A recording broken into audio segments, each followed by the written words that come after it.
Hello everyone, welcome back to the Candy classes. Now we will discuss about a second part of the dielectric. कल हमने dielectric के बारे में ये पढ़ाया था कि किस तरीके से डाइलेक्ट्रिक के टाइप्स होते हैं, उनको इलेक्ट्रिक फील्ड में रखने पर क्या अफेक्ट पड़ता है, तो उनको थोड़ा सा रिकॉल कर लेते हैं और आगे की तरफ बढ़ते हैं। ठीक है, ओके। तो आज इसको डाइलेक्ट्रिक को मैं ख़त्म करवाने जा रहा हूँ इस लेक्चर में। इसका सेकंड पार्ट हम करेंगे, काफ़ी कुछ इसमें बचा हुआ है, तो देखते हैं। मैंने आपको ये बताया था बच्चों कि जब एक पॉजिटिव चार्ज्ड, यहाँ पे एक पैरेलल प्लेट मैं ले लेता हूँ और उसके बीच में जब मैं डाइलेक्ट्रिक डालता हूँ, ये तो पॉजिटिव की तरफ कैसा चार्ज चला जाता है, पॉजिटिव, नेगेटिव की तरफ कैसा चार्ज चला जाता है, पॉजिटिव, और पॉजिटिव की तरफ कैसा चार्ज अट्रैक्ट हो जाता है, नेगेटिव। या तो आप इस तरीके से समझिए या इलेक्ट्रिक फील्ड जिधर फोर्स लगाती है। तो देखिए इस पॉजिटिव और इस नेगेटिव प्लेट की वजह से इलेक्ट्रिक फील्ड हमारी ओरिजिनल कितनी थी, E0। और जैसे ही मैंने ये डाइलेक्ट्रिक डाला, ये डाइलेक्ट्रिक्स डाले, तो इनकी वजह से मैंने बोला था कि एक इलेक्ट्रिक फील्ड इस तरीके से पैदा हुई है, पॉजिटिव से नेगेटिव, पॉजिटिव से नेगेटिव, पॉजिटिव से नेगेटिव। हालांकि बीच वाले चार्ज खत्म हो जाते हैं, इंड्यूस्ड नहीं होते। चार्ज कहाँ कहाँ पे डेवलप होता है, सिर्फ पॉजिटिव और ये नेगेटिव। तो पॉजिटिव से नेगेटिव ये इलेक्ट्रिक फील्ड, और इस इलेक्ट्रिक फील्ड का नाम क्या होता है, ई इंड्यूस्ड, और electric field due to polarisation. यही बताया था मैंने आपको। फिर हमने किया था कि जैसे ही मैं एक डाइलेक्ट्रिक डालता हूँ तो हमारी नेट इलेक्ट्रिक फील्ड कितनी आती है, original electric field minus induced electric field. हमने ये किए थे कि ओरिजिनल इलेक्ट्रिक फील्ड हमारी जितनी है और डाइलेक्ट्रिक की वजह से जो इलेक्ट्रिक फील्ड पैदा हुई है, जब दोनों को सब्ट्रैक्ट करूंगा तो ऑब्वियसली यार कि नेट इलेक्ट्रिक फील्ड तो डिक्रीज ही होनी है। तो डाइलेक्ट्रिक के डालने से इलेक्ट्रिक फील्ड के ऊपर क्या इफेक्ट पड़ता है कि electric field will be decreased. Clear है? अब थोड़ा सा आगे की तरफ हम बढ़ते हैं।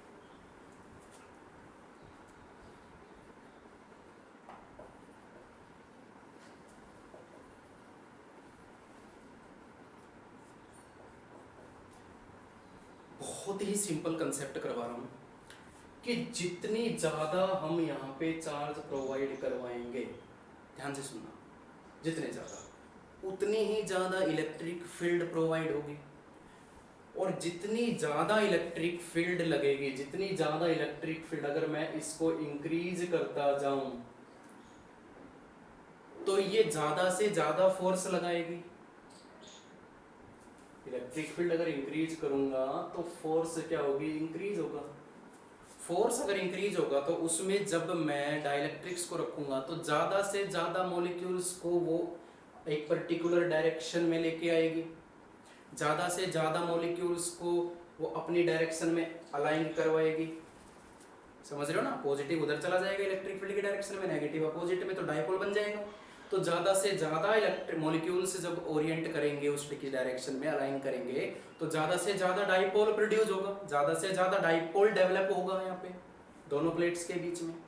तो हमेशा याद रखना कि जैसे जैसे इलेक्ट्रिक फील्ड को इंक्रीज किया जाएगा वैसे वैसे ज़्यादा से ज़्यादा मॉलिक्यूल्स उसकी डायरेक्शन में आके डायपोल डेवलप करेंगे, ज़्यादा से ज़्यादा डायपोल मोमेंट बनेगा वहाँ पे।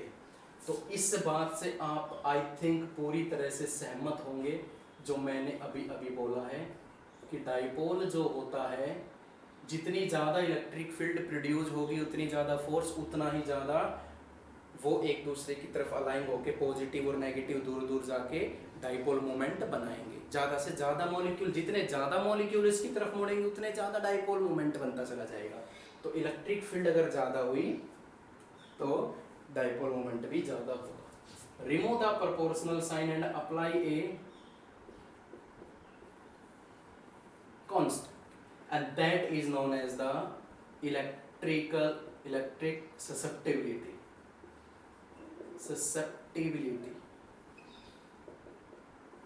सो सिंपल। ठीक है, पहली बार सुन रहे हो, अब देखिए जरा।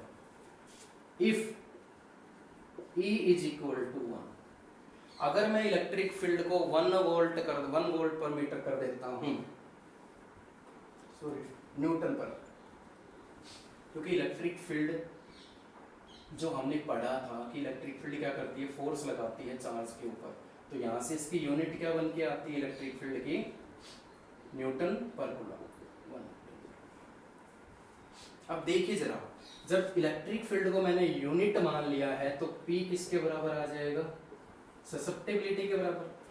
तो अगर आपसे पूछा जाए कि define electric susceptibility, electrical susceptibility को डिफाइन करो, तो इलेक्ट्रिकल मैं यहाँ पे लिख देता हूँ कि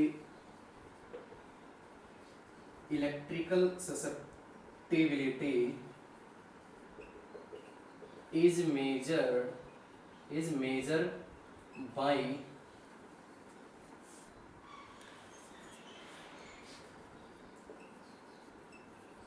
dipole moment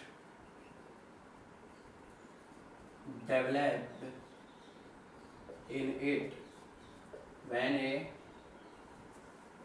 a unit electric field is applied across it।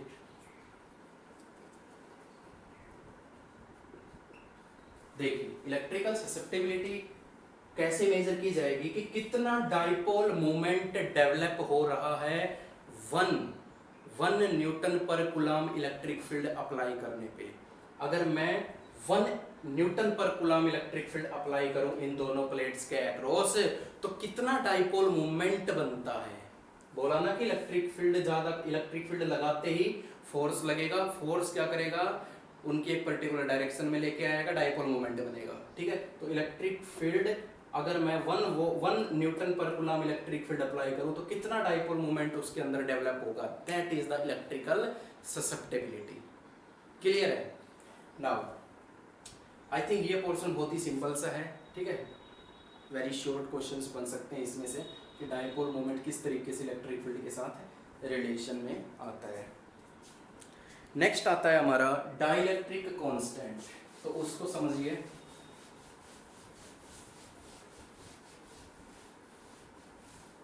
इसमें जो अगली टर्म आती है आपकी, दैट इज डाइलेक्ट्रिक कांस्टेंट, या हम कह सकते हो कि relative susceptibility.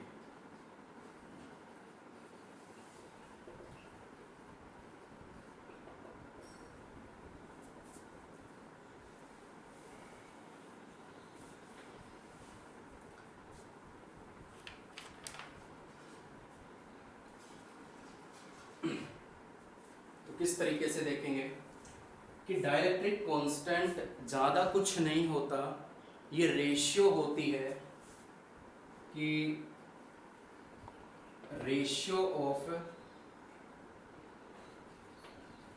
Original electric field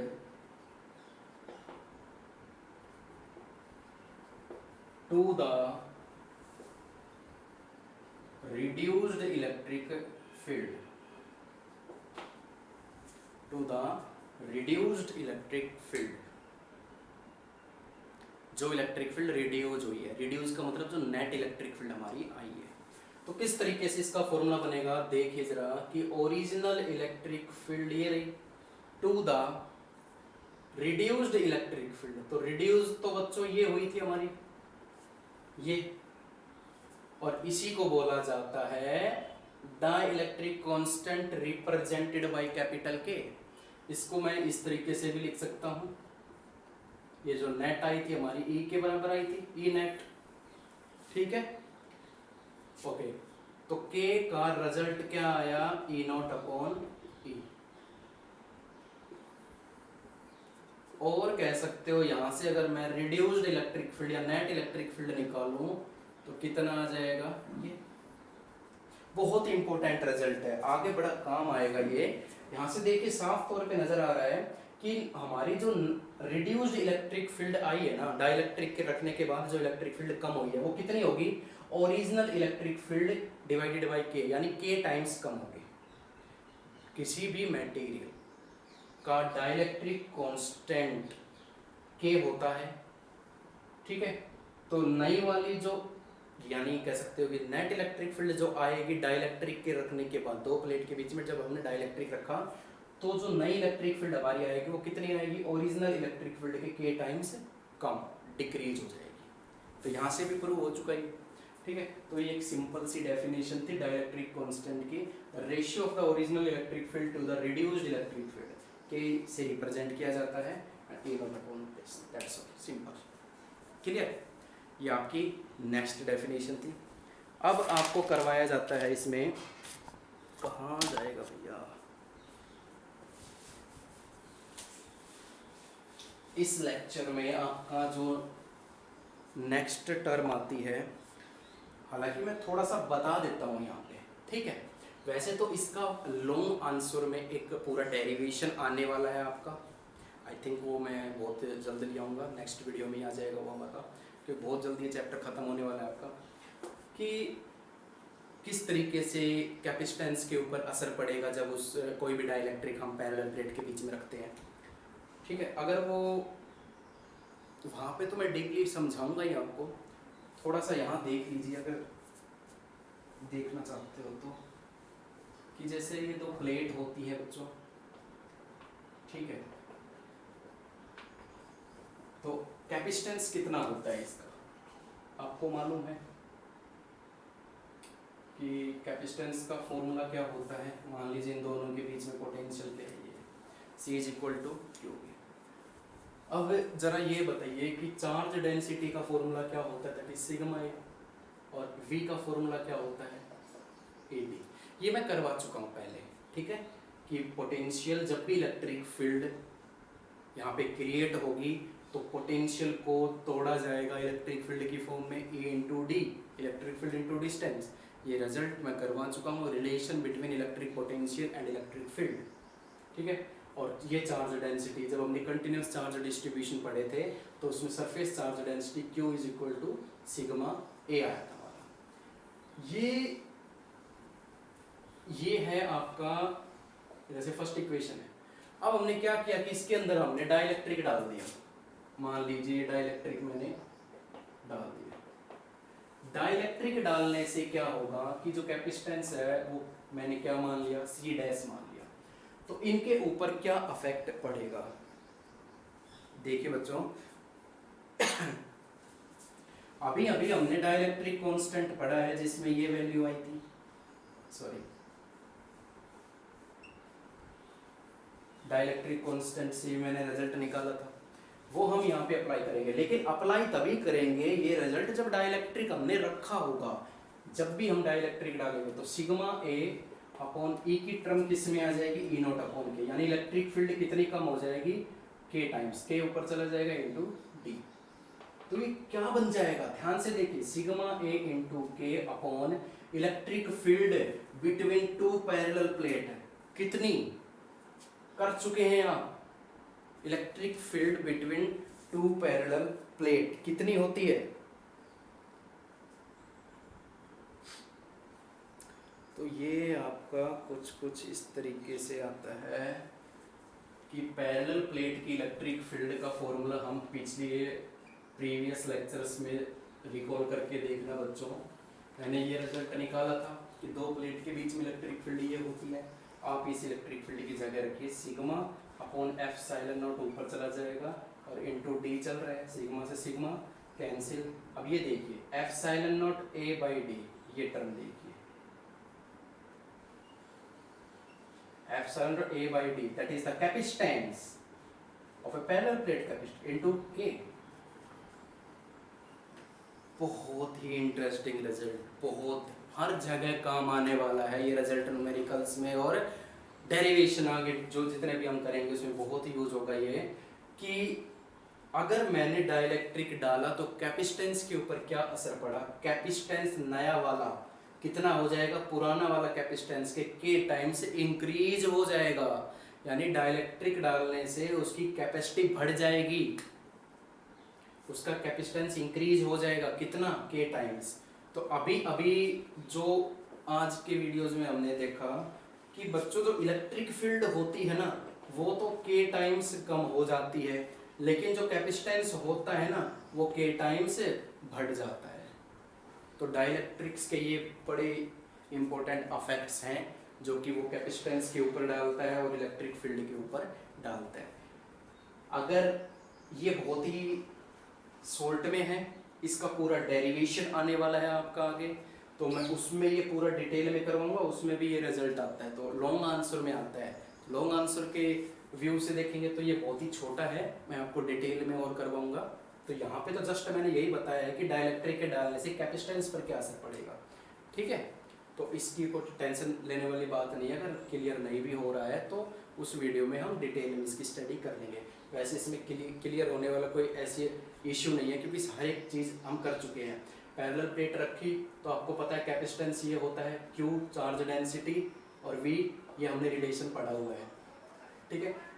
dielectric के डालने से इलेक्ट्रिक फील्ड कितनी हो जाती है, E0 अपॉन के वो वैल्यू मैंने रखी के ऊपर चला जाएगा। इलेक्ट्रिक फील्ड कितनी होती है पैरेलल प्लेट कैपेसिटर की, सिग्मा अपॉन एप्सिलॉन ऊपर चला जाएगा।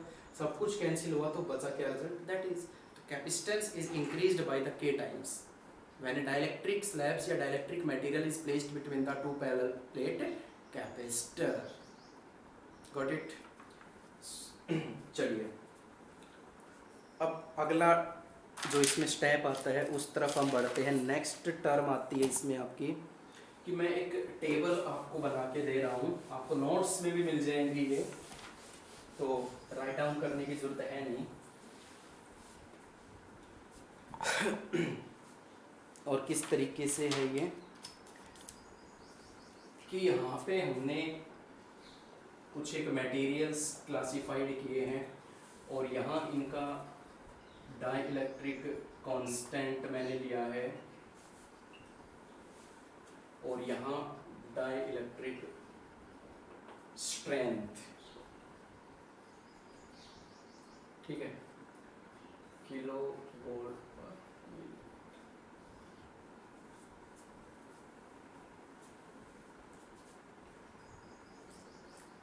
ठीक है। तो यहाँ पे मैं कुछ एक ले रहा हूँ, जैसे वैक्यूम हो गया, पहले नंबर पे इन्होंने वैक्यूम ले रखा है, उसके अंदर दूसरा ग्लास है, माइका है, रबड़ है, तो बहुत सारी चीज़ें हैं। ये टेबल आपको मिल जाएंगे, इसको याद करने की ज़रूरत भी नहीं है आपको, जस्ट मैं आपको यहाँ से दो डेफिनेशन समझाने की कोशिश करूँगा, आई होप आपको क्लियर हो जाएगा। डाइलेक्ट्रिक कांस्टेंट की कुछ एक वैल्यूज़ ही यहाँ पे है।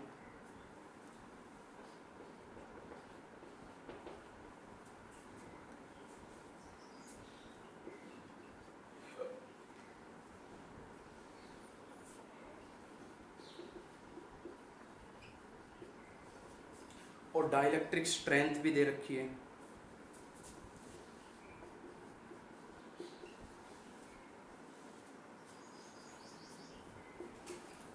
और भी कुछ एक मटेरियल्स होंगे यहाँ पे। तो इस टेबल से आपको मैं यही समझाना चाह रहा हूँ कि what is the difference between the dielectric constant and dielectric strength. बहुत बार ये वेरी शॉर्ट में क्वेश्चंस भी पूछा गया है सीबीएसई में कि इन दोनों में डिफरेंस क्या है, किस तरीके से आप समझोगे कि define electric constant and dielectric strength, अलग अलग चीज़ें हैं बिल्कुल।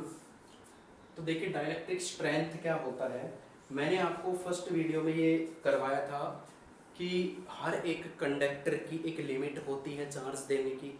एक चार्ज देंगे पोटेंशियल बढ़ेगा तो एक लिमिट ऐसी आएगी कि उससे ज़्यादा मैं चार्ज देता हूँ तो वो आसपास के मीडियम का क्या कर देगा, इंसुलेशन कर देगा, आसपास के मीडियम को क्या कर देगा, वहाँ के इलेक्ट्रॉन्स को अलग कर देगा, आयनाइज कर देगा। सुना था आपने, नहीं सुना? फर्स्ट वीडियो कैपेसिटेंस की फर्स्ट वीडियो जहाँ से ये चैप्टर शुरू होता है दैट इज़ 4.1 लेक्चर, वहाँ देखिए आपको क्लियर हो जाएगा इंसुलेशन किस तरीके से होता है। तो डाइलेक्ट्रिक स्ट्रेंथ के बारे में मैं बताता हूँ आपको कि dielectric strength electric field, maximum electric field, यानी इलेक्ट्रिक फील्ड की वो मैक्सिमम लिमिट होती है कि उससे ज़्यादा अगर मैं इलेक्ट्रिक फील्ड अप्लाई करता हूँ तो क्या हो जाता है कि आसपास के मीडियम का आयनाइजेशन हो जाता है, ठीक है, आयनाइजेशन ब्रेकडाउन हो जाता है। अब ज़रा देखो एग्जाम्पल के तौर पे अगर मैंने 12 लिया, या 12 ये लिया, रबड़ का कोई सा ले लो, कोई भी एग्जांपल ले सकते हैं, जैसे 12 है, अगर मैं ये देखो ये यूनिट भी दे रखी है, अगर मैं 12 किलो वोल्ट पोटेंशियल अप्लाई करता हूँ 1 mm डिस्टेंस पर, 1 mm डिस्टेंस पर अगर मैं 12 किलो वोल्ट पोटेंशियल अप्लाई करता हूँ, तो अगर मैं इससे ऊपर की तरफ जाऊंगा ना, अगर मैंने 12.1 भी ले लिया, 12.1 या 12.01 भी अगर इलेक्ट्रिक फील्ड इंक्रीज कर दी ना, अगर एक स्टेप भी आगे बढ़ा दिया ना, तो क्या होगा, रबड़ क्या करेगा, रबड़ आसपास के मटेरियल का, मीडियम का क्या कर देगा, यानी ये कह सकते हो कि रबड़ का क्या हो जाएगा, आयनाइजेशन हो जाएगा और रबड़ एक कंडक्टर की तरह से बिहेव करने लगेगा। माइका का भी ऐसा ही है, माइका को भी अगर मैं 12 से ज़्यादा दूंगा, ग्लास में अगर मैं 14 किलो वोल्ट पर mm पोटेंशियल अप्लाई कर देता हूँ, तो ये इसकी maximum electric potential, electric field की एक यूनिट है, एक लिमिट है। इससे ज़्यादा अगर मैं वैल्यू अप्लाई करता हूँ तो वो मटेरियल क्या बन जाएगा, कंडक्टर फॉर्म में काम करेगा, कंडक्टर की तरह से वो काम करने लगेगा। ठीक है, क्लियर हो रहा है। स्ट्रेंथ वाटर की तो कुछ होती नहीं है, वाटर तो एक कंडक्टर की तरह से ऑलरेडी बिहेव करता है, समझ में आया। इसी तरीके से तो ये तो होती है कि डाइलेक्ट्रिक स्ट्रेंथ, यानी डाइलेक्ट्रिक स्ट्रेंथ वो इलेक्ट्रिक फील्ड की मैक्सिमम लिमिट होती है जहां तक मटेरियल सेफ रहता है, above it become the conductor, या कह सकते हो कि break down the insulation, insulation को ब्रेक डाउन करके आयनाइजेशन करना स्टार्ट कर देता है और कंडक्टर की तरह से बिहेव करने लग जाता है। डाइलेक्ट्रिक कांस्टेंट अभी अभी पढ़ाया था, कुछ भी नहीं होता, just a ratio of the original electric field to the reduced electric field या नेट इलेक्ट्रिक फील्ड। ठीक है, जैसे हमने रिजल्ट किए थे ना, 2 रिजल्ट आए थे हमारे, एक तो आया था हमारा कि इलेक्ट्रिक फील्ड क्या होती है, ओरिजिनल इलेक्ट्रिक फील्ड के k टाइम्स कम, और जो कैपेसिटेंस होता है वो भी क्या होता है, k टाइम्स ज़्यादा। तो यहाँ से अगर मैं k की वैल्यू निकालना चाहूँ तो C'/C, ये भी एक डाइलेक्ट्रिक कांस्टेंट होता है। ठीक है, याद रखना। तो आई होप डाइलेक्ट्रिक का पूरा कंसेप्ट आपको समझ में आ गया होगा, रटने की बिल्कुल भी ज़रूरत नहीं है, आप बार बार देखिए, बार बार इसकी प्रैक्टिस कीजिए। कोई भी प्रॉब्लम होती है तो please please please consult with me. ठीक है, आपकी हर प्रॉब्लम को सॉल्व किया जाएगा। सो आज के लिए इतना ही। अब आपका सिर्फ एक लेक्चर वीडियो और बनेगी और ये चैप्टर हम ख़त्म करेंगे। ठीक है, सो